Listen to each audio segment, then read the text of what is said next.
Book One, Chapter 11 of Les Misérables. Translated by Isabel F. Hapgood. Les Misérables by Victor Hugo. Book One, A Just Man. Chapter 11. A Restriction. We should incur a great risk of deceiving ourselves, were we to conclude from this that Monseigneur Welcome was a philosophical bishop or a patriotic curé. His meeting, which may also be designated as his union, with conventionary G, left behind it in his mind a sort of astonishment which rendered him still more gentle. That is all. Although Monseigneur Bienvenu was far from being a politician, this is, perhaps, the place to indicate very briefly what his attitude was in the events of that epoch, supposing that Monseigneur Bienvenu ever dreamed of having an attitude. Let us then go back a few years. Some time after the elevation of Monsieur Myriel to the episcopate, the emperor had made him a baron of the empire, in company with many other bishops. The arrest of the Pope took place, as every one knows, on the night of the 5th to the 6th of July, 1809.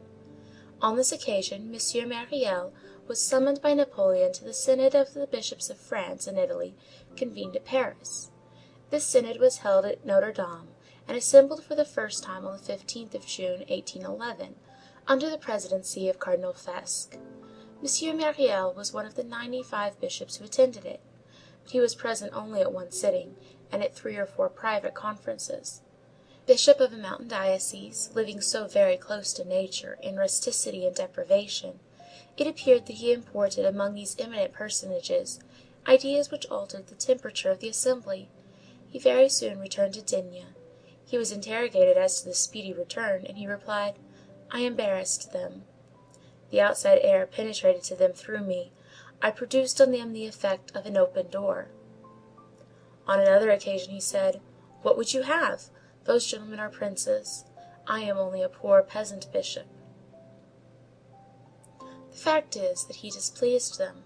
Among other strange things, it is said that he chanced to remark one evening, when he found himself at the house of one of his most notable colleagues, "What beautiful clocks! What beautiful carpets! What beautiful liveries! They must be a great trouble. I would not have all these superfluities crying incessantly in my ears. There are people who are hungry, there are people who are cold, there are poor people, there are poor people." Let us remark, by the way, that the hatred of luxury is not an intelligent hatred. This hatred would involve the hatred of the arts. Nevertheless, in churchmen, luxury is wrong, except in connection with representations and ceremonies. It seems to reveal habits which have very little that is charitable about them. An opulent priest is a contradiction. The priest must keep close to the poor. Now, can one come in contact incessantly night and day with all this distress, all these misfortunes and this poverty, without having about one's own person a little of that misery, like the dust of labor? Is it possible to imagine a man near a brazier who is not warm? Can one imagine a workman who is working near a furnace, and who has neither a singed hair, nor blackened nails, nor a drop of sweat, nor a speck of ashes on his face? The first proof of charity in the priest, in the bishop especially, is poverty. This, no doubt, is what the Bishop of D— thought. It must not be supposed, however, that he shared what we call the ideas of the century on certain delicate points. He took very little part in the theological quarrels of the moment, and maintained silence on questions in which church and state were implicated. But if he had been strongly pressed, it seems that he would have been found to be an ultramontane rather than a Gallican. Since we are making a portrait, and since we do not wish to conceal anything, we are forced to add that he was glacial towards Napoleon in his decline. Beginning in 1813, he gave in his adherence to, or applauded all hostile manifestations. He refused to see him, as he passed through on his return from the island of Elba, and he abstained from ordering public prayers for the emperor in his diocese during the 100 Days. Besides his sister, Mademoiselle Baptistine, he had 2 brothers, one a general, the other a prefect. He wrote to both with tolerable frequency. He was harsh for a time towards the former, because, holding a command in Provence at the epoch of the disembarkation at Cannes, The general had put himself at the head of 1,200 men, and had pursued the Emperor as though the latter had been a person whom one is desirous of allowing to escape. His correspondence with the other brother, the ex-prefect, a fine, worthy man who lived in retirement at Paris, Rue Cosette, remained more affectionate. Thus Monseigneur Bienvenu also had his hour of party spirit, his hour of bitterness, his cloud. The shadow of the passions of the moment traversed this grand and gentle spirit, occupied with eternal things. Certainly such a man would have done well not to entertain any political opinions. Let there be no mistake as to our meaning. We are not confounding what is called political opinions with the grand aspiration for progress, with the sublime faith, patriotic, democratic, humane, which in our day should be the very foundation of every generous intellect. Without going deeply into questions which are only indirectly connected with the subject of this book, we will simply say this: it would have been well if Monseigneur Bienvenu had not been a royalist, and if his glance had never been, for a single instant, turned away from that serene contemplation in which is distinctly discernible, above the fictions and the hatreds of this world, above the stormy vicissitudes of human things, the beaming of those three pure radiances, truth, justice, and charity. While admitting that it was not for a political office that God created Monseigneur Welcome, we should have understood and admired his protest in the name of right and liberty, his proud opposition, his just but perilous resistance to the all-powerful Napoleon. But that which pleases us in people who are rising pleases us less in the case of people who are falling.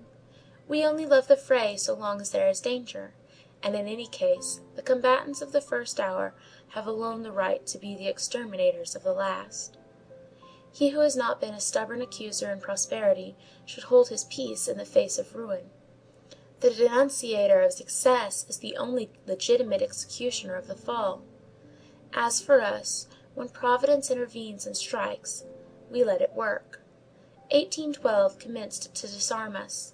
In 1813 the cowardly breach of silence of that taciturn legislative body, emboldened by catastrophe, possessed only traits which aroused indignation. And it was a crime to applaud in 1814, in the presence of those marshals who betrayed, in the presence of that senate which passed from one dunghill to another, insulting after having deified, in the presence of that idolatry which was losing its footing and spinning on its idol. It was a duty to turn aside the head. In 1815, when the supreme disasters filled the air, when France was seized with a shiver at their sinister approach, when Waterloo could be dimly discerned opening before Napoleon, the mournful acclamation of the army and the people of the condemned of destiny had nothing laughable in it, and after making all allowance for the despot, a heart like that of the Bishop of D—— ought not perhaps to have failed to recognize the august and touching features presented by the embrace of a great nation and a great man on the brink of the abyss. With this exception, he was in all things just, true, equitable, intelligent, humble, and dignified, beneficent and kindly, which is only another sort of benevolence. He was a priest, a sage, and a man. It must be admitted that even in the political views with which we have just reproached him, and with which we are disposed to judge almost with severity, he was tolerant and easy, more so perhaps than we who are speaking here. The porter of the town hall had been placed there by the Emperor. He was an old non-commissioned officer of the Old Guard, a member of the Legion of Honor at Austerlitz, as much of a Bonapartist as the eagle. This poor fellow occasionally let slip inconsiderate remarks, which the law then stigmatized as seditious speeches.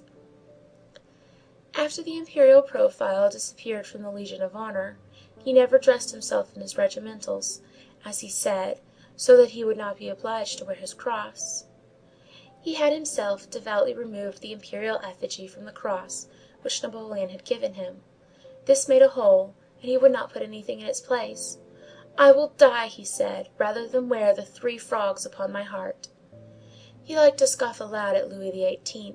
"The gouty old creature in English gaiters," he said, "let him take himself off to Prussia with that queue of his." He was happy to combine in the same imprecation the 2 things which he most detested, Prussia and England. He did it so often that he lost his place. There he was, turned out of the house, with his wife and children, and without bread. The bishop sent for him, reproved him gently, and appointed him beadle in the cathedral. In the course of 9 years, Monseigneur Bienvenu had, by dint of holy deeds and gentle manners, filled the town of D—— with a sort of tender and filial reverence. Even his conduct toward Napoleon had been accepted and tacitly pardoned, as it were, by the people, the good and weakly flock who adored their emperor, but loved their bishop. End of Book 1, Chapter 11. Book 1, Chapter 12 of Les Misérables, translated by Isabel F. Hapgood. Les Misérables, by Victor Hugo.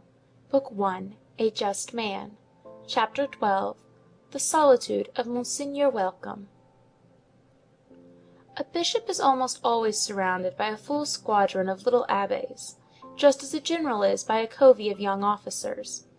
This is what that charming Saint François de Sales calls somewhere les prêtres blancs-becs, callow priests.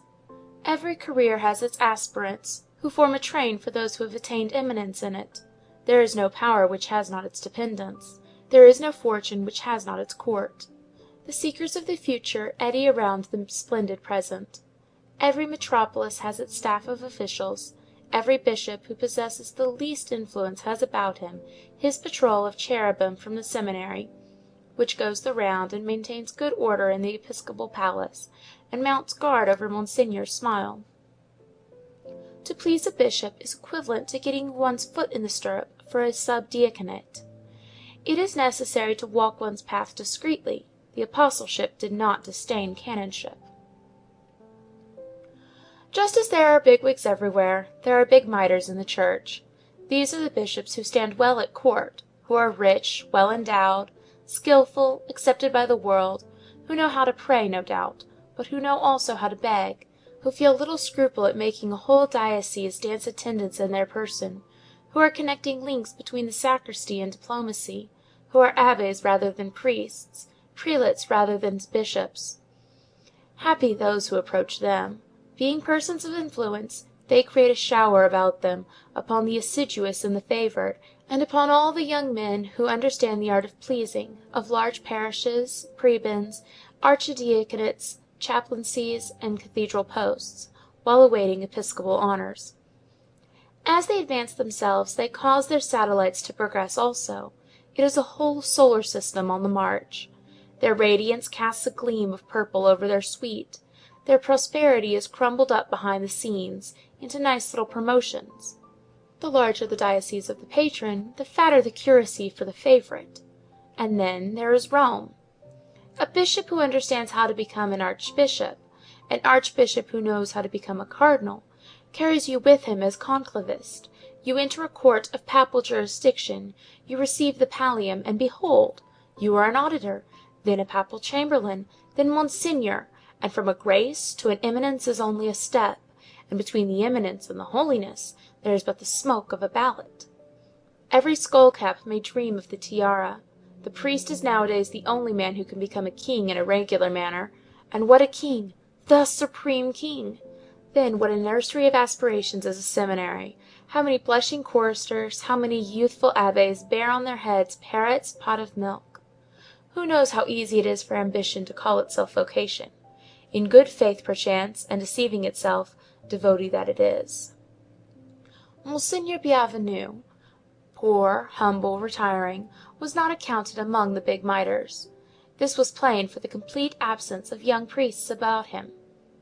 We have seen that he did not take in Paris. Not a single future dreamed of engrafting itself on this solitary old man. Not a single sprouting ambition committed the folly of putting forth its foliage in his shadow. His canons and grand vicars were good old men, rather vulgar like himself, walled up like him in this diocese, without exit to a cardinalship, and who resembled their bishop with this difference, that they were finished and he was completed. The impossibility of growing great under Monseigneur Bienvenu was so well understood, that no sooner had the young men whom he ordained left the seminary, than they got themselves recommended to the archbishops of Aix or of Auch, and went off in a great hurry. For, in short, we repeat it, men wished to be pushed. A saint who dwells in a paroxysm of abnegation is a dangerous neighbor. He might communicate to you by contagion an incurable poverty, an ankylosis of the joints, which are useful in advancement, and, in short, more renunciation than you desire, and this infectious virtue is avoided. Hence the isolation of Monseigneur Bienvenu. We live in the midst of a gloomy society. Success, that is the lesson which falls drop by drop from the slope of corruption. Be it said in passing that success is a very hideous thing. Its false resemblance to merit deceives men. For the masses, success has almost the same profile as supremacy. Success, that managemus of talent, has one dupe, history. Juvenal and Tacitus alone grumble at it. In our day, a philosophy which is almost official has entered into its service, wears the livery of success, and performs the service of its antechamber. Succeed, theory. Prosperity argues capacity. Win in the lottery, and behold, you are a clever man. He who triumphs is venerated. Be born with a silver spoon in your mouth. Everything lies in that. Be lucky, and you will have all the rest. Be happy, and people will think you great. Outside of 5 or 6 immense exceptions, which compose the splendor of a century, contemporary admiration is nothing but short-sightedness. Gilding is gold. It does no harm to be the first arrival by pure chance, so long as you do arrive. The common herd is an old Narcissus who adores himself, and who applauds the vulgar herd. That enormous ability by virtue of which one is Moses, Aeschylus, Dante, Michelangelo, or Napoleon, the multitude awards on the spot and by acclamation to whomsoever attains his object, in whatsoever it may consist. Let a notary transfigure himself into a deputy. Let a false Corneille compose Tiridate. Let a eunuch come to possess a harem. Let a military Prudhomme accidentally win the decisive battle of an epoch. Let an apothecary invent cardboard shoe soles for the army of the Sambre and Meuse, and construct for himself, out of this cardboard, soled as leather, 400,000 francs of income. Let a pork packer espouse usury, and cause it to bring forth 7 or 8 millions, of which he is the father, and of which it is the mother. Let a preacher become a bishop by force of his nasal drawl. Let the steward of a fine family be so rich on retiring from service that he is made minister of finances, and men call that genius, just as they call the face of Mousqueton beauty, and the mien of Claude majesty. With the constellations of space they confound the stars of the abyss which are made in the soft mire of the puddle by the feet of ducks.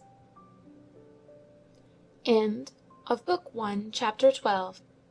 Book 1, Chapter 13 of Les Misérables, translated by Isabel F. Hapgood. Les Misérables, by Victor Hugo. Book 1, A Just Man. Chapter 13, What He Believed. We are not obliged to sound the Bishop of D—— on the score of orthodoxy. In the presence of such a soul we feel ourselves in no mood but respect. The conscience of the just man should be accepted on his word. Moreover, certain natures being given, we admit the possible development of all beauties of human virtue in a belief that differs from our own. What did he think of this dogma, or of that mystery? These secrets of the inner tribunal of the conscience are known only to the tomb, where souls enter naked. The point on which we are certain is, that the difficulties of faith never resolve themselves into hypocrisy in his case. No decay is possible to the diamond. He believed to the extent of his powers. Credo in patrem, he often exclaimed.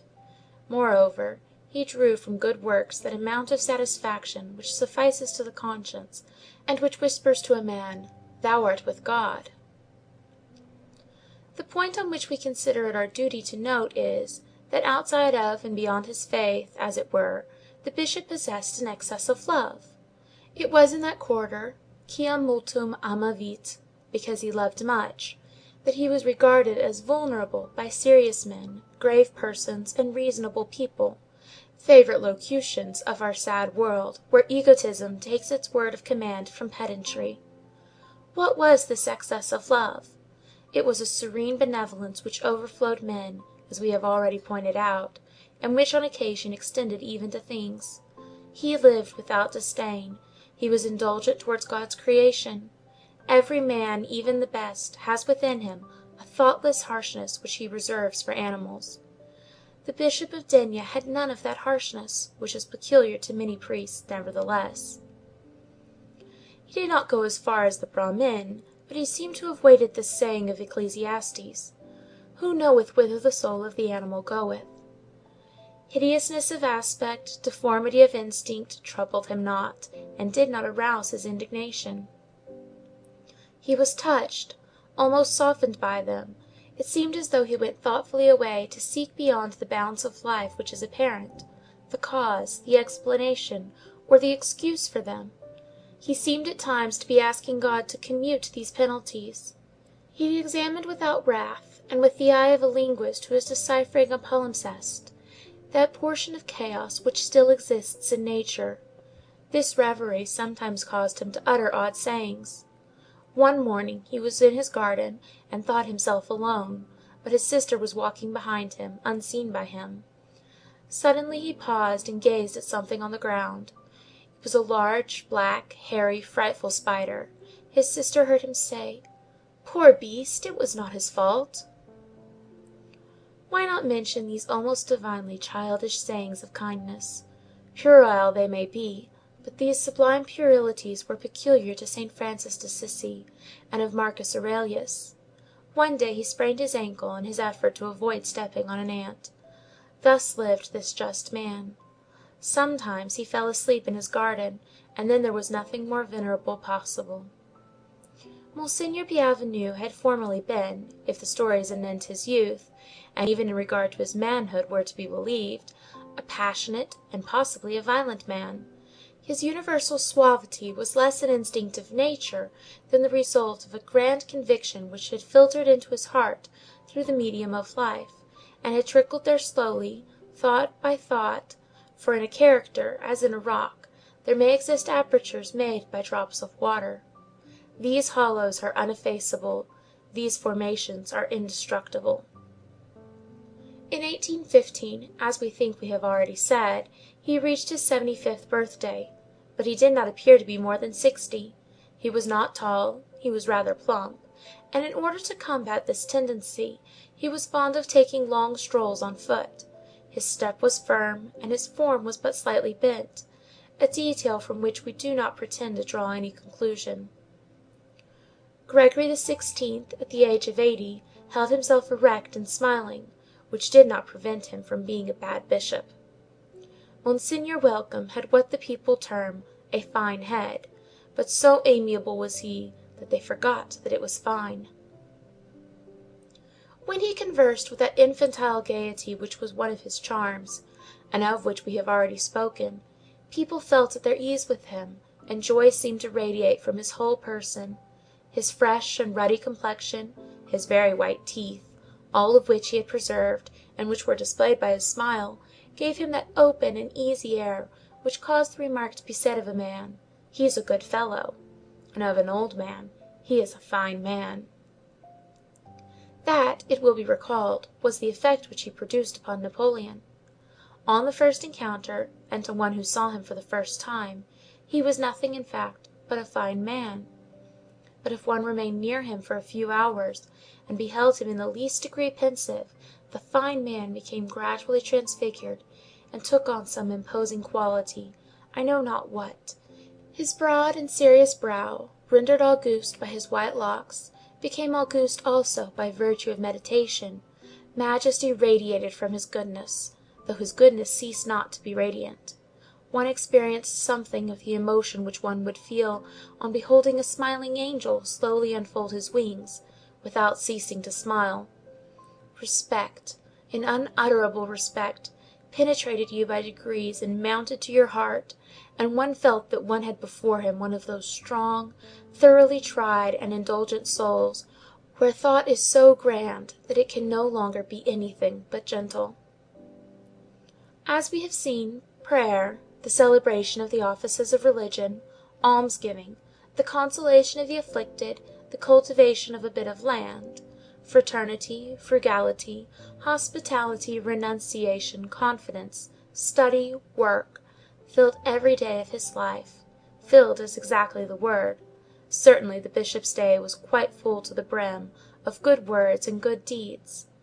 Nevertheless, it was not complete if cold or rainy weather prevented his passing an hour or two in his garden before going to bed, and after the two women had retired. It seemed to be a sort of rite with him, to prepare himself for slumber by meditation in the presence of the grand spectacles of the nocturnal heavens. Sometimes, if the two old women were not asleep, they heard him pacing slowly along the walks at a very advanced hour of the night. He was there alone, communing with himself, peaceful, adoring, comparing the serenity of his mind with the serenity of the ether, moved amid the darkness by the visible splendor of the constellations and the invisible splendor of God, opening his heart to the thoughts which fall from the unknown. At such moments, while he offered his heart at the hour when nocturnal flowers offer their perfume, illuminated like a lamp amid the starry night, as he poured himself out in ecstasy in the midst of the universal radiance of creation, he could not have told himself probably what was passing in his spirit. He felt something take its flight from him and something descend into him. Mysterious exchange of the abyssness of the soul with the abyssness of the universe. He thought of the grandeur and presence of God, of the future eternity, that strange mystery, of the eternity past, a mystery still more strange, of all the infinities which pierced their way into all his senses, beneath his eyes, and without seeking to comprehend the incomprehensible, he gazed upon it. He did not study God, he was dazzled by him. He considered those magnificent conjunctions of atoms which communicate aspects to matter, reveal forces by verifying them, create individualities in unit, proportions in extent, the innumerable and the infinite, and through light produce beauty. These conjunctions are formed and dissolved incessantly, hence life and death. He seated himself on a wooden bench, with his back against a decrepit vine. He gazed at the stars, past the puny and stunted silhouettes of his fruit trees. This quarter of an acre, so poorly planted, so encumbered with mean buildings and sheds, was dear to him, and satisfied his wants. What more was needed by this old man, who divided the leisure of his life, where there was so little leisure, between gardening in the daytime and contemplation at night? Was not this narrow enclosure, with the heavens for a ceiling, sufficient to enable him to adore God in his most divine works in turn? Does not this comprehend all, in fact? And what is there left to desire beyond it? A little garden in which to walk, an immensity in which to dream. At one's feet that which can be cultivated and plucked; overhead that which one can study and meditate upon; some flowers on earth, and all the stars in the sky. End of Book 1, Chapter 13. Book 1, Chapter 14 of Les Misérables, translated by Isabel F. Hapgood. Les Misérables by Victor Hugo. Book First, A Just Man. Chapter 14, What He Thought. One last word. Since this sort of details might, particularly at the present moment, and to use an expression now in fashion, give to the Bishop of D—— a certain pantheistical physiognomy, and induce the belief, either to his credit or discredit, that he entertained one of those personal philosophies which are peculiar to our century, which sometimes spring up in solitary spirits, and there take on a form and grow until they usurp the place of religion, we insist upon it, that not one of those persons who knew Monseigneur Welcome would have thought himself authorized to think anything of the sort. That which enlightened this man was his heart. His wisdom was made of the light which comes from there. No systems, many works. Abstruse speculations contain vertigo. No, there is nothing to indicate that he risked his mind in apocalypses. The apostle may be daring, but the bishop must be timid. He would probably have felt a scruple at sounding too far in advance certain problems which are, in a manner, reserved for terrible great minds. There is a sacred horror beneath the porches of the enigma. Those gloomy openings stand yawning there, but something tells you, a passer-by in life, that you must not enter. Woe to him who penetrates thither. Geniuses in the impenetrable depths of abstraction and pure speculation, situated, so to speak, above all dogmas, propose their ideas to God. Their prayer audaciously offers discussion. Their adoration interrogates. This is direct religion, which is full of anxiety and responsibility for him who attempts its steep cliffs. Human meditation has no limits. At his own risk and peril, it analyzes and digs deep into its own bedazzlement. One might almost say that by a sort of splendid reaction, it with it dazzles nature. The mysterious world which surrounds us renders back what it has received. It is probable that the contemplators are contemplated. However that may be, there are on earth men who, are they men? Perceive distinctly at the verge of the horizons of reverie the heights of the absolute, and who have the terrible vision of the infinite mountain. Monseigneur Welcome was one of these men. Monseigneur Welcome was not a genius. He would have feared those sublimities whence some very great men even, like Swedenborg and Pascal, have slipped into insanity. Certainly these powerful reveries have their moral utility, and by these arduous paths one approaches to ideal perfection. As for him, he took the path which shortens, the Gospels. He did not attempt to impart to his chasuble the folds of Elijah's mantle. He projected no ray of future upon the dark groundswell of events. He did not see to condense in flame the light of things. He had nothing of the prophet and nothing of the magician about him. This humble soul loved, and that was all. That he carried prayer to the pitch of a superhuman aspiration is probable, but one can no more pray too much than one can love too much, and if it is a heresy to pray beyond the texts, Saint Teresa and Saint Jerome would be heretics. He inclined towards all that groans and all that expiates. The universe appeared to him like an immense malady. Everywhere he felt fever, everywhere he heard the sound of suffering, and, without seeking to solve the enigma, he strove to dress the wound. The terrible spectacle of created things developed tenderness in him. He was occupied only in finding for himself, and in inspiring others with, the best way to compassionate and relieve. That which exists was for this good and rare priest a permanent subject of sadness which sought consolation. There are men who toil at extracting gold. He toiled at the extraction of pity. Universal misery was his mine. The sadness which reigned everywhere was but an excuse for unfailing kindness. Love each other. He declared this to be complete, desired nothing further, and that was the whole of his doctrine.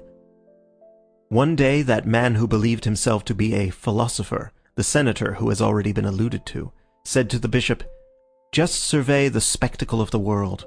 All war against all. The strongest has the most wit. Your love each other is nonsense." "Well," replied Monseigneur Welcome, without contesting the point, "if it is nonsense, the soul should shut itself up in it, as the pearl in the oyster." Thus he shut himself up. He lived there.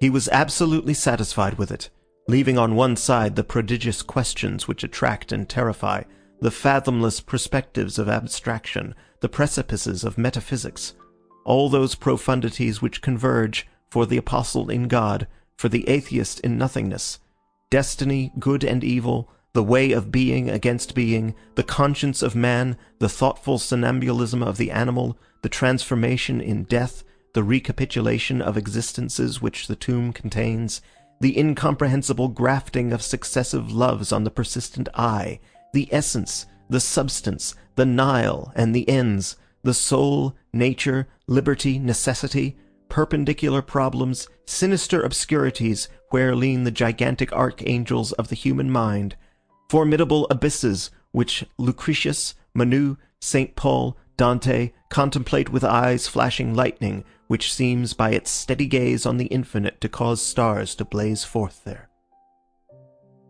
Monseigneur Bienvenu was simply a man who took note of the exterior of mysterious questions without scrutinizing them, and without troubling his own mind with them, and who cherished in his own soul a grave respect for darkness. End of Book 1, Chapter 14. Book 2, Chapter 1 of Les Misérables. Translated by Isabel F. Hapgood. Les Misérables by Victor Hugo. Book 2nd, The Fall. Chapter 1, The Evening of a Day of Walking. Early in the month of October, 1815, about an hour before sunset, a man who was travelling on foot entered the little town of D. The few inhabitants who were at their windows or on their thresholds at the moment stared at this traveller with a sort of uneasiness. It was difficult to encounter a wayfarer of more wretched appearance. He was a man of medium stature, thick-set and robust, in the prime of his life. He might have been 46 or 48 years old. A cap with a drooping leather visor partly concealed his face, burned and tanned by sun and wind, and dripping with perspiration. His shirt of coarse yellow linen, fastened at the neck by a small silver anchor, permitted a view of his hairy breast. He had a cravat twisted into a string, trousers of blue drilling, worn and threadbare, white on one knee and torn on the other, an old grey tattered blouse, patched on one of the elbows with a bit of green cloth sewed on with twine, a tightly packed soldier knapsack, well buckled and perfectly new, on his back, an enormous knotty stick in his hand, iron-shod shoes on his stockingless feet, a shaved head, and a long beard. The sweat, the heat, the journey on foot, the dust, added I know not what sordid quality to this dilapidated whole. His hair was closely cut, yet bristling, for it had begun to grow a little, and did not seem to have been cut for some time. No one knew him. He was evidently only a chance passer-by. Whence came he? From the south?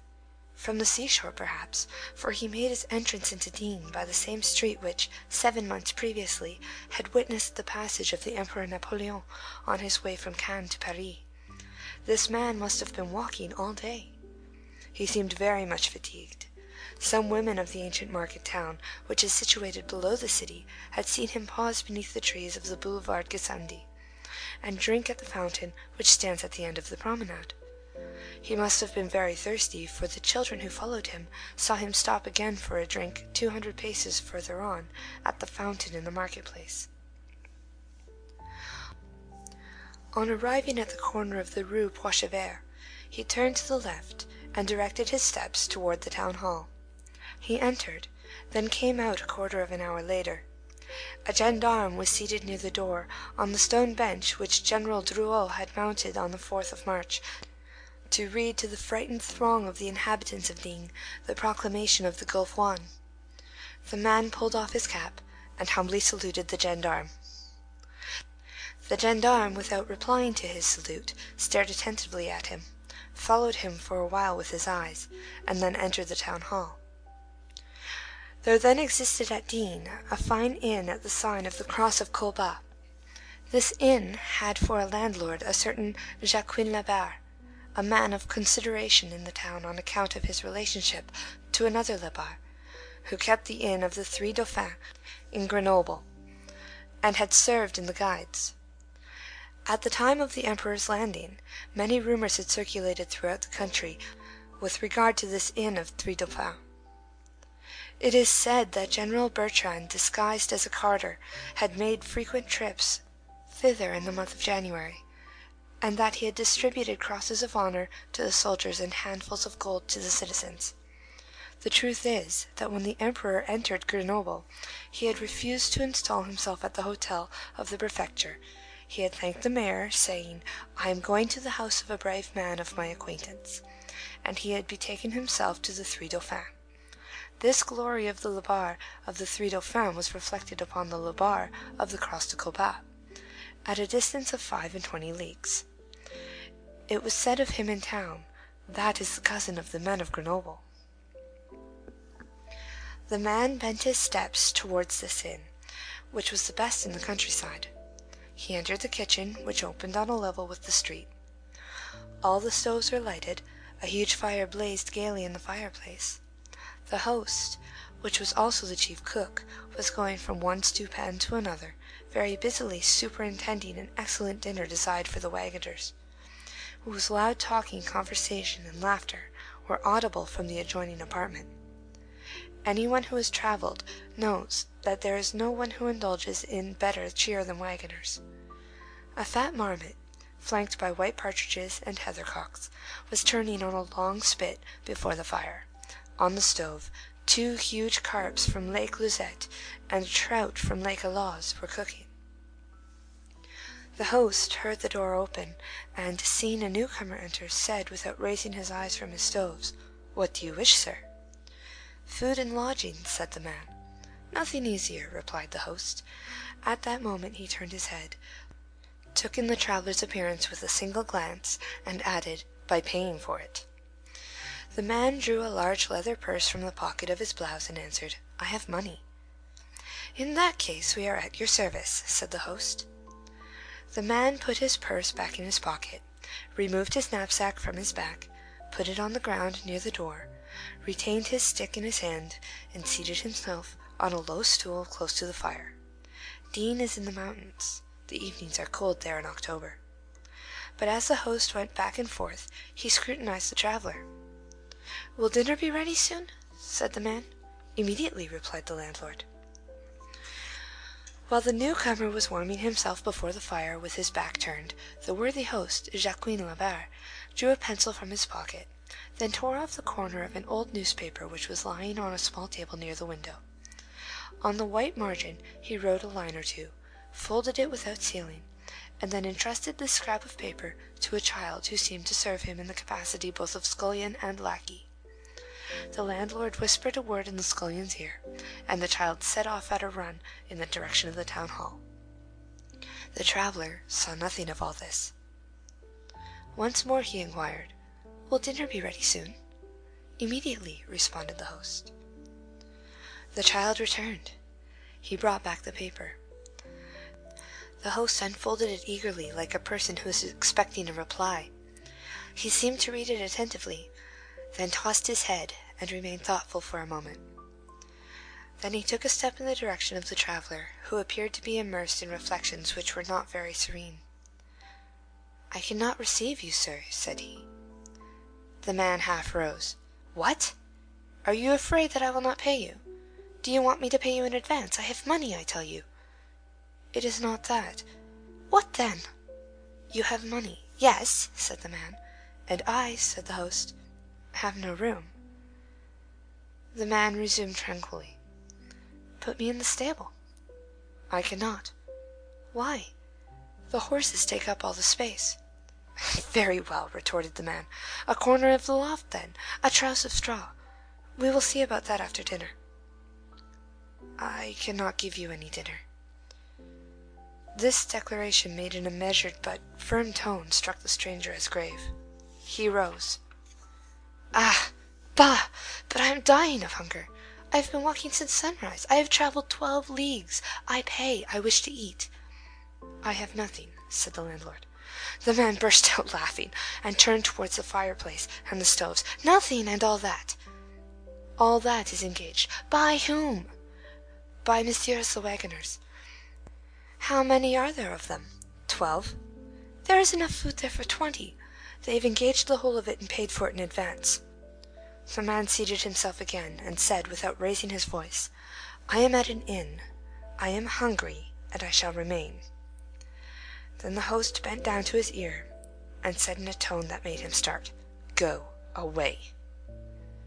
At that moment the traveller was bending forward and thrusting some brands into the fire with the iron-shod tip of his staff. He turned quickly round, and as he opened his mouth to reply, the host gazed steadily at him and added, still in a low voice, "Stop. That's enough of that sort of talk. Do you want me to tell you your name?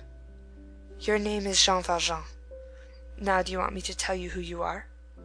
When I saw you come in, I suspected something.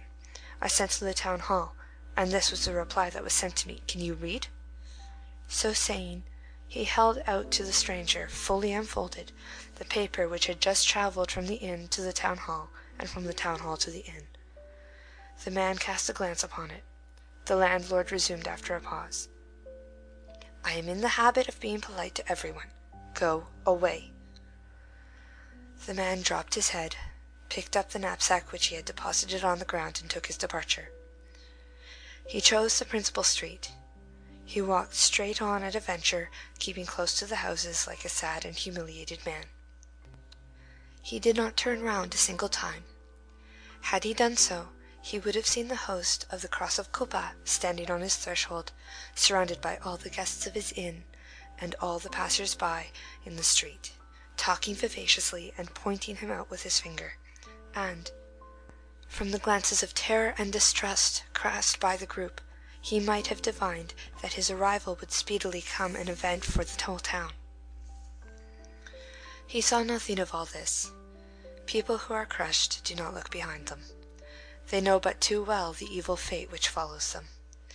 Thus he proceeded for some time, walking on without ceasing, traversing at random streets of which he knew nothing, forgetful of his fatigue, as is often the case when a man is sad. All at once he felt the pangs of hunger sharply. Night was drawing near. He glanced about him to see whether he could not discover some shelter. The fine hostelry was closed to him. He was seeking some very humble public place, some hovel, however lowly. Just then, a light flashed up at the end of the streets.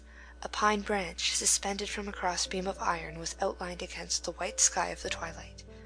He proceeded thither. It proved to be, in fact, a public house. The public house which is in the Rue de Chauffat. The wayfarer halted for a moment, and peeped through the window into the interior of the low-studded room of the public house, illuminated by a small lamp on the table and by a large fire on the hearth. Some men were engaged in drinking there. The landlord was warming himself. An iron pot, suspended from a crane, bubbled over the flame. The entrance to this public house, which is also a sort of an inn, is by two doors. One opens on the street, the other upon a small yard filled with manure. The traveller dare not enter by the street door. He slipped into the yard, halted again, then raised the latch timidly and opened the door. "Who goes there?" said the master. "Someone who wants supper and bed." "Good. We furnish supper and bed here." He entered. All the men who were drinking turned round. The lamp illuminated him on one side, the firelight on the other. They examined him for some time while he was taking off his knapsack. The host said to him, "There is the fire. The supper is cooking in the pot. Come and warm yourself, comrade." He approached and seated himself near the hearth. He stretched out his feet, which were exhausted with fatigue, to the fire. A fine odor was emitted by the pot. All that could be distinguished of his face, beneath his cap, which was well pulled down, assumed a vague appearance of comfort, mingled with that other poignant aspect which habitual suffering bestows. It was moreover a firm, energetic, and melancholy profile. This physiognomy was strangely composed. It began by seeming humble, and ended by seeming severe. The eye shone beneath its lashes like a fire beneath brushwood. One of the men seated at the table, however, was a fishmonger who, before entering the public house of the Rue de Chauffat, had been to stable his horse at Le Bar's. It chanced that he had that very morning encountered this unprepossessing stranger on the road between Bras and I have forgotten the name. I think it was Escoubleau. Now, when he met him, the man, who then seemed already extremely weary, had requested him to take him on his crupper, to which the fishmonger had made no reply except by redoubling his gait. This fishmonger had been a member half an hour previously of the group which surrounded Jacquin Labarre, and had himself related his disagreeable encounter of the morning to the people at the Cross de Colbas. From where he sat, he made an imperceptible sign to the tavern-keeper. The tavern-keeper went to him. They exchanged a few words in a low tone. The man had again become absorbed in his reflections. The tavern-keeper returned to the fireplace, laid his hand abruptly on the shoulder of the man, and said to him, "You are going to get out of here." The stranger turned round and replied gently, "Ah, you know?" "Yes." "I was sent away from the other inn, and you are to be turned out of this one." "Where would you have me go?" "Elsewhere." The man took his stick and his knapsack and departed. As he went out, some children who had followed him from the Croix of Colbas, and who seemed to be lying in wait for him, threw stones at him. He retraced his steps in anger and threatened them with his stick. The children dispersed like a flock of birds. He passed before the prison. At the door hung an iron chain attached to the bell. He rang. The wicket opened. "Turnkey," said he, removing his cap politely, "will you have the kindness to admit me, and give me a lodging for the night?" A voice replied, "The prison is not an inn. Get yourself arrested, and you will be admitted." The wicket closed again. He entered a little street, in which there were many gardens. Some of them were enclosed only by hedges, which lent a cheerful aspect to the street. In the midst of these gardens and hedges, he caught sight of a small house of a single story, the window of which was lighted up. He peered through the pane as he had done at the public house. Within was a large whitewashed room, with a bed draped in printed cotton stuff, and a cradle in one corner, a few wooden chairs, and a double-barreled gun hanging on the wall. A table was spread in the centre of the room. A copper lamp illuminated the tablecloth of coarse white linen, the pewter jug shining like silver, and filled with wine, and the brown smoking soup tureen. At this table sat a man of about 40, with a merry and open countenance, who was dandling a little child on his knees. Close by, a very young woman was nursing another child. The father was laughing, the child was laughing, the mother was smiling. The stranger paused a moment in reverie before this tender and calming spectacle. What was taking place within him? He alone could have told. It is probable that he thought that this joyous house would be hospitable, and that, in a place where he beheld so much happiness, he might find perhaps a little pity. He tapped on the pane with a very small and feeble knock. They did not hear him. He tapped again. He heard the woman say, "It seems to me, husband, that someone is knocking." "No," replied the husband. He tapped a third time. The husband rose, took the lamp, and went to the door, which he opened. He was a man of lofty stature, half peasant, half artisan. He wore a huge leather apron, which reached to his left shoulder, and which a hammer and red kerchief, a powder horn, and all sorts of objects which were upheld by the girdle, as in a pocket, caused to bulge out. He carried his head thrown backwards, his shirt, widely opened and turned back, displayed his bull neck, white and bare. He had thick eyelashes, enormous black whiskers, prominent eyes, the lower part of his face like a snout, and besides all this, that air of being on his own ground, which is indescribable. "Pardon me, sir," said the wayfarer. "Could you, in consideration of payment, give me a plate of soup and a corner of that shed yonder in the garden in which to sleep? Tell me, can you, for money?" "Who are you?" demanded the master of the house. The man replied, "I have just come from Puy-Moisson. I have walked all day long. I have travelled 12 leagues. Can you, if I pay?" "I would not refuse," said the peasant, "to lodge any respectable man who would pay me. But why do you not go to the inn?" "There is no room." "Bah! Impossible. This is neither a fair nor a market day. Have you been to Le Bar?" "Yes." "Well?" The traveller replied in embarrassment, "I do not know. He did not receive me." "Have you been to what's-his-name's, in the Rue Chaffaut?" The stranger's embarrassment increased. He stammered, "He did not receive me either." The peasant's countenance assumed an expression of distrust. He surveyed the newcomer from head to feet, and suddenly exclaimed, with a sort of shudder, "Are you the man?" He cast a fresh glance upon the stranger, took 3 steps backwards, placed the lamp on the table, took his gun down from the wall. Meanwhile, at the words, "Are you the man?"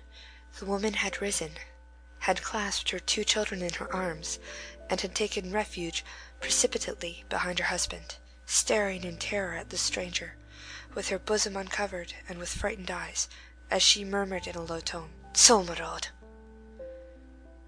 All this took place in less time than it requires to picture it to oneself.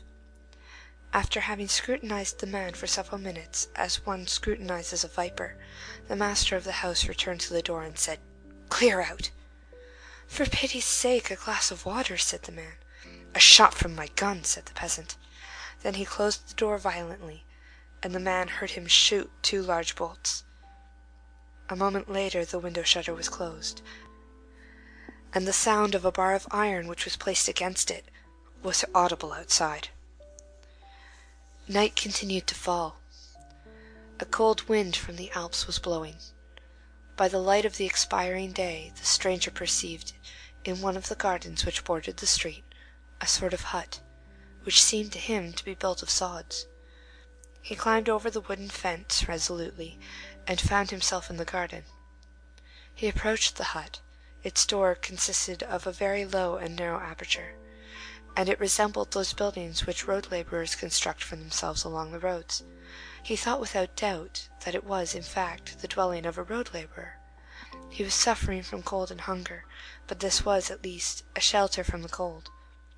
This sort of dwelling was not usually occupied at night. He threw himself flat on his face and crawled into the hut. It was warm there, and he found a tolerably good bed of straw. He lay for a moment, stretched out on this bed, without the power to make a movement, so fatigued was he. Then, as the knapsack on his back was in his way, and as it furnished, moreover, a pillow ready at his hand, he set about unbuckling one of the straps. At that moment, a ferocious growl became audible. He raised his eyes. The head of an enormous dog was outlined in the darkness at the entrance of the hut. It was a dog's kennel. He was himself vigorous and formidable. He armed himself with his staff, made a shield of his knapsack, and made his way out of the kennel in the best way he could, not without enlarging the rents of his rags. He left the garden in the same manner, but backwards, being obliged, in order to keep the dog respectful, to have recourse to that maneuver with his stick which masters in that sort of fencing designate as la rose couverte. When he had, not without difficulty, repassed the fence, and found himself once more in the street, alone, without refuge, without shelter, without a roof over his head, chased even from that bed of straw and from that miserable kennel, he dropped rather than seated himself on a stone, and it appears that a passer-by heard him exclaim, "I'm not even a dog." He soon rose again and resumed his march. He went out of the town, hoping to find some tree or haystack in the fields which would afford him shelter. He walked thus for some time, with his head still drooping.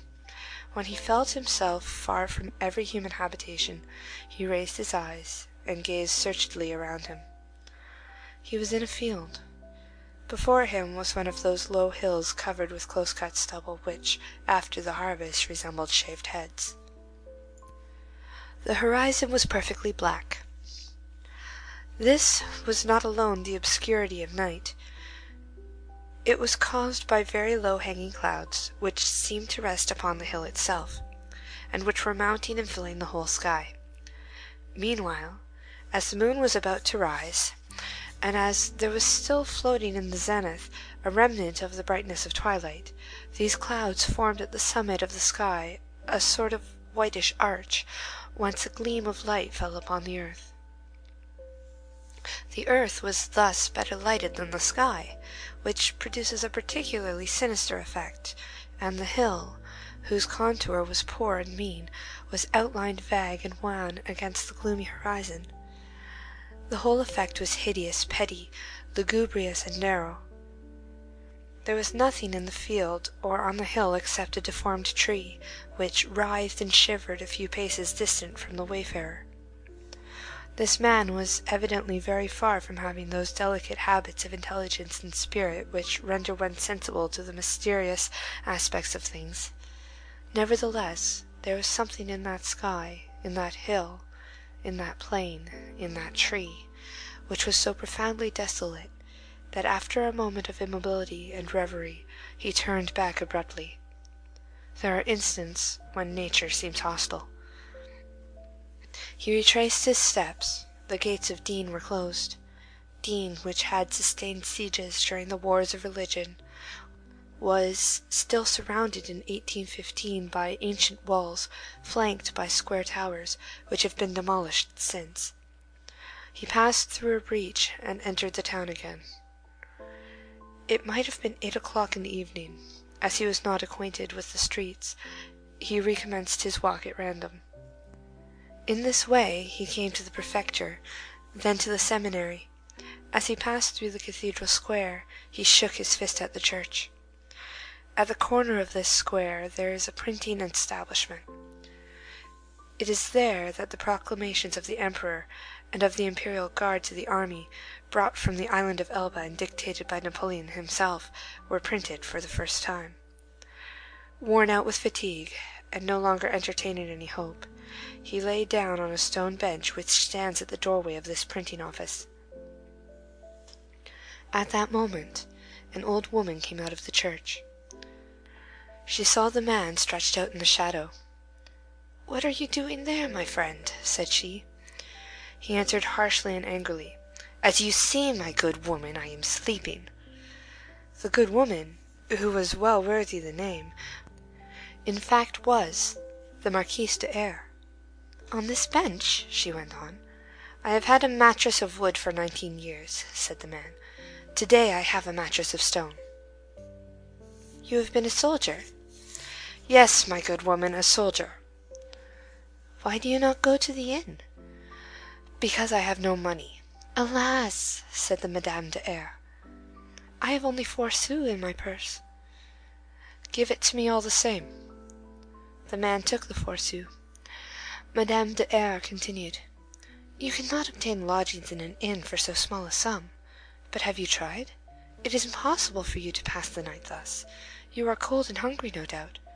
Someone might have given you a lodging out of charity." "I have knocked at all doors." "Well?" "I have been driven away everywhere."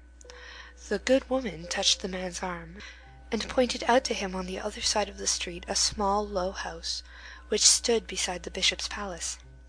"Have you knocked at all doors?" "Yes." "Have you knocked at that one?" "No."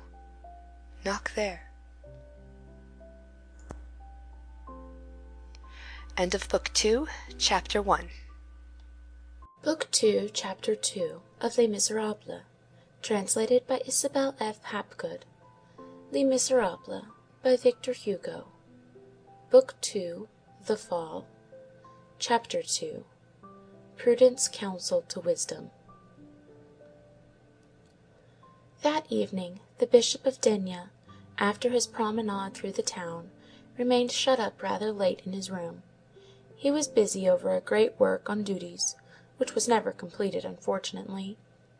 He was carefully compiling everything that the fathers and the doctors have said on this important subject.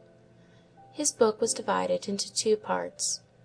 Firstly, the duties of all, and secondly, the duties of each individual, according to the class to which he belongs. The duties of all are the great duties. There are 4 of these.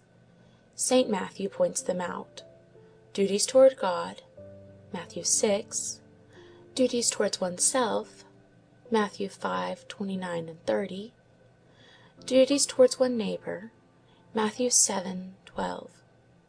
Duties towards animals, Matthew 6, 20 and 25. As for the other duties, the bishop found them pointed out and prescribed elsewhere, to sovereigns and subjects, in the epistles to the Romans, to magistrates, to wives, to mothers, to young men, by St. Peter, to husbands, fathers, children, and servants, in the epistle to the Ephesians, to the faithful, in the epistle to the Hebrews, to virgins, in the epistle to the Corinthians. Out of these precepts he was laboriously constructing a harmonious whole, which he desired to present to souls.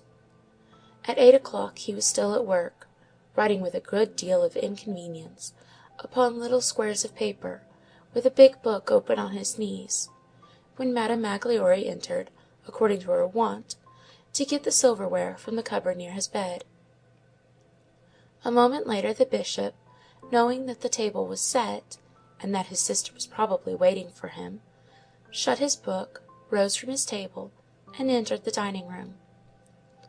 The dining-room was an oblong apartment with a fireplace, which had a door opening on the street, as we have said, and a window opening on the garden. Madame Magloire was, in fact, just putting the last touches to the table. As she performed this service, she was conversing with Mademoiselle Baptistine. A lamp stood on the table was near the fireplace. A wood fire was burning there. One can easily picture to oneself these two women, both of whom were over 60 years of age. Madame Magloire, small, plump, vivacious; Mademoiselle Baptistine, gentle, slender, frail, somewhat taller than her brother, dressed in a gown of puce-colored silk, of the fashion of 1806, which she had purchased at that date in Paris, and which had lasted ever since. To borrow vulgar phrases, which possess the merit of giving utterance in a single word to an idea which a whole page would hardly suffice to express, Madame Magloire had the air of a peasant, and Mademoiselle Baptistine that of a lady.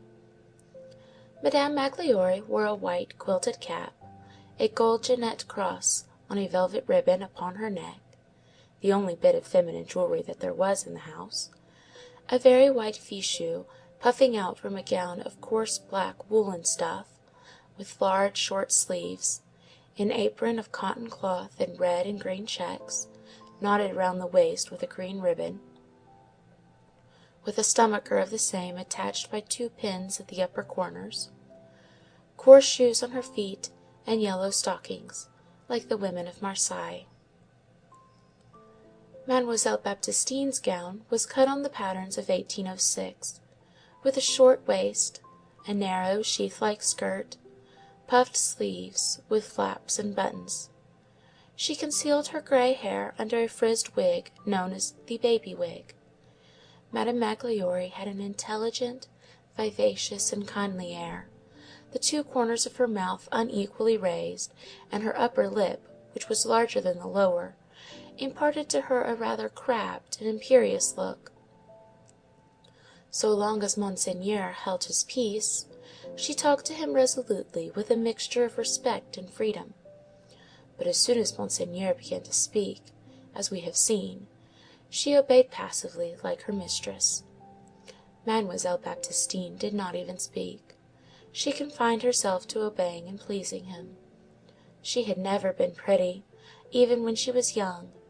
She had large, blue, prominent eyes, and a long arched nose; but her whole visage, her whole person, breathed forth an ineffable goodness, as we have stated in the beginning. She had always been predestined to gentleness; but faith, charity, hope, those 3 virtues which mildly warm the soul, had gradually elevated that gentleness to sanctity. Nature had made her a lamb; religion had made her an angel. Poor sainted virgin! Sweet memory which has vanished! Mademoiselle Baptistine has so often narrated what passed at the episcopal residence that evening, that there are many people now living who still recall the most minute details. At the moment when the Bishop entered, Madame Magloire was talking with considerable vivacity. She was haranguing Mademoiselle Baptistine on a subject which was familiar to her, and to which the Bishop was also accustomed. The question concerned the lock upon the entrance door. It appears that while procuring some provisions for supper, Madame Magloire had heard things in divers places. People had spoken of a prowler of evil appearance; a suspicious vagabond had arrived, who must be somewhere about the town, and those who should take into their heads to return home late that night might be subjected to unpleasant encounters.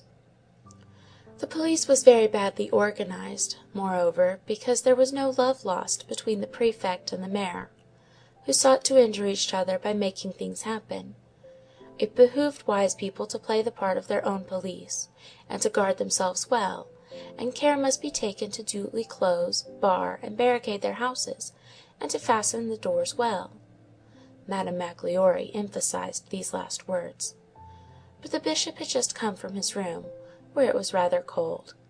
He seated himself in front of the fire, and warmed himself, and then fell to thinking of other things. He did not take up the remark dropped with design by Madame Magloire. She repeated it. Then Mademoiselle Baptistine, desirous of satisfying Madame Magloire, without displeasing her brother, ventured to say timidly, "Did you hear what Madame Magloire is saying, brother?" "I have heard something of it in a vague way," replied the Bishop. Then, half turning in his chair, placing his hands on his knees, and raising towards the old servant-woman his cordial face, which so easily grew joyous, and which was illuminated from below by the firelight, "Come, what is the matter? What is the matter? Are we in any great danger?" Then Madame Magloire began the whole story afresh, exaggerating it a little, without being aware of the fact. It appeared that a Bohemian, a barefooted vagabond, a sort of dangerous mendicant, was at that moment in the town. He had presented himself at Jacquin Labert's to obtain lodgings, but the latter had not been willing to take him in. He had been seen to arrive by the way of the Boulevard Gassendi, and roam about the streets in the gloaming, a gallows bird with a terrible face. "Really," said the Bishop. This willingness to interrogate encouraged Madame Magloire. It seemed to her to indicate that the Bishop was on the point of becoming alarmed. She pursued triumphantly, "Yes, Monseigneur, that is how it is. There will be some sort of catastrophe in this town to-night. Every one says so, and withal, the police is so badly regulated." A useful repetition. The idea of living in a mountainous country, and not even having lights in the streets at night. One goes out, black as ovens indeed, and I say, Monseigneur, and Mademoiselle there says with me, "I," interrupted his sister, "say nothing. What my brother does is well done." Madame Magloire continued as though there had been no protest. "We say that this house is not safe at all; that if Monseigneur will permit, I will go and tell Paulin Muspoir, the locksmith, to come and replace the ancient locks on the door. We have them, and it is only the word of a moment, for I say that nothing is more terrible than a door which can be opened from the outside with a latch by the first passer-by, and I say that we need bolts, Monseigneur, if only for this night. Moreover, Monseigneur has the habit of always saying, 'Come in,' and besides, even in the middle of the night, oh, mon Dieu, there is no need to ask permission." At that moment there came a tolerably violent knock on the door. "Come in," said the Bishop.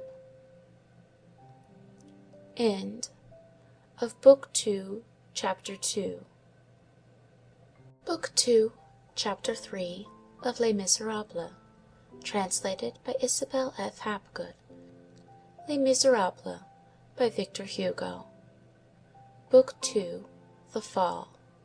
Chapter 3, The Heroism of Passive Obedience. The door opened. It opened wide with a rapid movement, as though someone had given it an energetic and resolute push. A man entered. We already know the man. It was the wayfarer whom we have seen wandering about in search of shelter. He entered, advanced a step, and halted, leaving the door open behind him. He had his knapsack on his shoulders, his cudgel in his hand, a rough, audacious, weary, and violent expression in his eyes. The fire on the hearth lighted him up. He was hideous. It was a sinister apparition. Madame Magloire had not even the strength to utter a cry. She trembled, and stood with her mouth wide open. Mademoiselle Baptistine turned round, beheld the man entering, and half started up in terror. Then, turning her head by degrees towards the fireplace again, she began to observe her brother, and her face became once more profoundly calm and serene. The Bishop fixed a tranquil eye on the man. As he opened his mouth, doubtless to ask the newcomer what he desired. The man rested both hands on his staff, directed his gaze at the old man and the two women, and without waiting for the bishop to speak, he said, in a loud voice, "See here, my name is Jean Valjean. I am a convict from the galleys. I have passed 19 years in the galleys. I was liberated 4 days ago, and am on my way to Pontarlier, which is my destination. I have been walking for 4 days since I left Toulon. I have travelled a dozen leagues to-day on foot. This evening, when I arrived in these parts, I went to an inn, and they turned me out because of my yellow passport, which I had shown at the town hall. I had to do it. I went to an inn. They said to me, 'Be off,' at both places. No one would take me. I went to the prison. The jailer would not admit me. I went into a dog's kennel. The dog bit me and chased me off, as though he had been a man. No one would have said that he knew who I was. I went into the fields, intending to sleep in the open air, beneath the stars. There were no stars. I thought it was going to rain, and I re-entered the town, to seek the recess of a doorway. Yonder, in the square, I meant to sleep on a stone bench. A good woman pointed out your house to me and said, 'Knock there.' I have knocked. What is this place? Do you keep an inn? I have money, savings, 109 francs 15 sous, which I earned in the galleys by my labor in the course of 19 years. I will pay. What is that to me? I have money. I am very weary, 12 leagues on foot. I am very hungry. Are you willing that I should remain?" "Madame Magloire," said the bishop, "you will set another place." The man advanced 3 paces, and approached the lamp which was on the table. "Stop," he resumed, as though he had not quite understood. "That's not it. Did you hear? I'm a galley slave, a convict. I come from the galleys." He drew from his pocket a large sheet of yellow paper, which he unfolded. "Here's my passport, yellow, as you see. This serves to expel me from every place where I go. Will you read it? I know how to read. I learned in the galleys. There is a school there for those who choose to learn. Hold, this is what they put on this passport. Jean Valjean, convicted convict, native of, that is nothing to you, has been 19 years in the galleys, 5 years for housebreaking and burglary, 14 years for having attempted to escape on 4 occasions. He is a very dangerous man. There, everyone has cast me out. Are you willing to receive me? Is this an inn? Will you give me something to eat and a bed? Have you a stable?" "Madame Magloire," said the bishop, "you will put white sheets on the bed in the alcove." We have already explained the character of the 2 women's obedience. Madame Magloire retired to execute these orders. The bishop turned to the man. "Sit down, sir, and warm yourself. We are going to sup in a few moments, and your bed will be prepared while you are supping." At this point the man suddenly comprehended. The expression on his face, up to that time sombre and harsh, bore the imprint of stupefaction, of doubt, of joy, and became extraordinary. He began stammering like a crazy man. "Really? What? You will keep me? You do not drive me forth? A convict! You call me sir! You do not address me as thou? Get out of here, you dog! Is what people always say to me. I felt sure that you would expel me, so I told you at once who I am. Oh, what a good woman that was who directed me hither! I am going to sup. A bed with a mattress and sheets, like the rest of the world. A bed! It is 19 years since I have slept in a bed. You actually do not want me to go? You are good people. Besides, I have money. I will pay well. Pardon me, monsieur the innkeeper, but what is your name? I will pay anything you ask. You are a fine man. You are an innkeeper, are you not?" "I am," replied the bishop, "a priest who lives here." "A priest?" replied the man. "Oh, what a fine priest! Then you are not going to demand any money of me? You are the curé, are you not? The curé of this big church? Well, I am a fool, truly. I had not perceived your skull-cap." As he spoke, he deposited his knapsack and his cudgel in a corner, replaced his passport in his pocket, and seated himself. Mademoiselle Baptistine gazed mildly at him. He continued, "You are humane, Monsieur le Curé. You have not scorned me. A good priest is a very good thing. Then you do not require me to pay?" "No," said the Bishop. "Keep your money." "How much have you? Did you not tell me 109 francs?" "And 15 sous," added the man. 109 francs, 15 sous. And how long did it take you to earn that?" 19 years. 19 years. The Bishop sighed deeply. The man continued, "I have still the whole of my money. In 4 days I have spent only 25 sous, which I earned by helping unload some wagons at Grasse. Since you are an abbé, I will tell you that we had a chaplain in the galleys, and one day I saw a bishop there. Monseigneur is what they call him. He was the Bishop of Mahore, at Marseilles. He is the curé who rules over the other curés, you understand. Pardon me, I say that very badly, but it's such a far-off thing to me. You understand what we are. He said masses in the middle of the galleys, on an altar. He had a pointed thing made of gold on his head. It glittered in the bright light of midday. We were all ranged in lines on the 3 sides, with cannons with lighted matches facing us. We could not see very well. He spoke, but he was too far off, and we did not hear. That is what a bishop is like."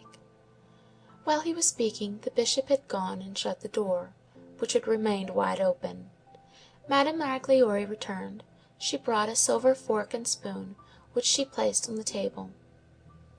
"Madame Magloire," said the Bishop, "place those things as near the fire as possible." And turning to his guest, "The night wind is harsh on the Alps. You must be cold, sir." Every time that he uttered the word "sir," in his voice which was so gently grave and polished, the man's face lighted up. Monseigneur to a convict is like a glass of water to one of the shipwrecked of the Medusa.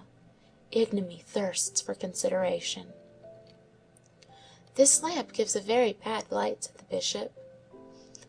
Madame Magloire understood him, and went to get the 2 silver candlesticks from the chimney-piece in Monseigneur's bedchamber, and placed them lighted on the table.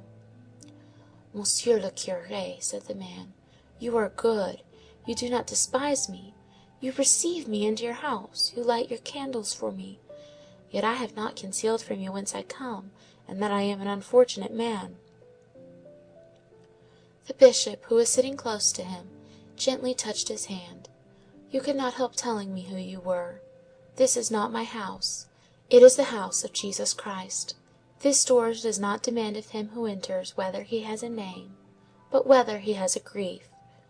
You suffer. You are hungry and thirsty. You are welcome. And do not thank me. Do not say that I receive you in my house. No one is at home here, except the man who needs a refuge. I say to you, who are passing by, that you are much more at home than I am myself. Everything here is yours. What need have I to know your name?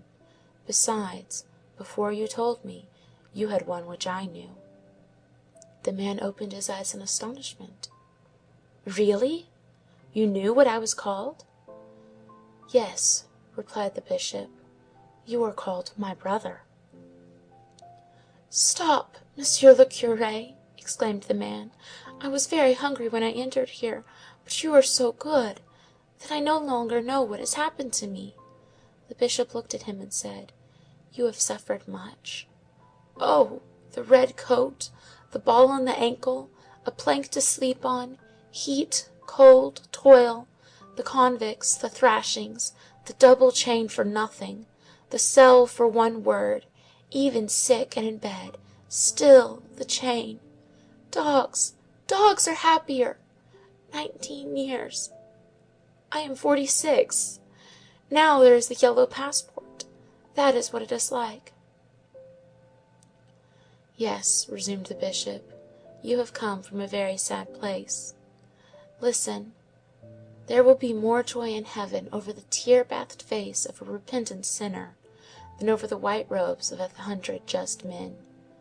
If you emerge from that sad place with thoughts of hatred and of wrath against mankind, you are deserving of pity. If you emerge with thoughts of goodwill and of peace, you are more worthy than any one of us.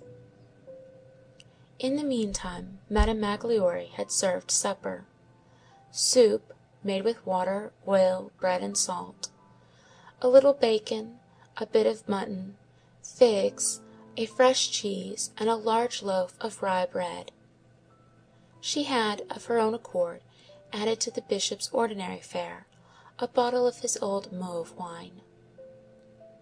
The bishop's face at once assumed that expression of gaiety which is peculiar to hospitable natures. "To table!" he cried vivaciously. As was his custom, when a stranger supped with him, he made the man sit on his right. Mademoiselle Baptistine, perfectly peaceable and natural, took her seat at his left. The bishop asked a blessing, then helped the soup himself, according to his custom. The man began to eat with avidity. All at once the bishop says, "It strikes me there is something missing on this table." Madame Magloire had, in fact, only placed the 3 sets of forks and spoons which were absolutely necessary. Now it was the usage of the house, when the bishop had any one to supper, to lay out the whole 6 sets of silver on the tablecloth. In innocent ostentation, this graceful semblance of luxury was a kind of child's play, which was full of charm in that gentle and severe household, which raised poverty into dignity. Madame Magloire understood the remark, went out without saying a word, and a moment later the 3 sets of silver forks and spoons demanded by the bishop were glittering upon the cloth, symmetrically arranged before the 3 persons seated at the table. End of Book 2, Chapter 3.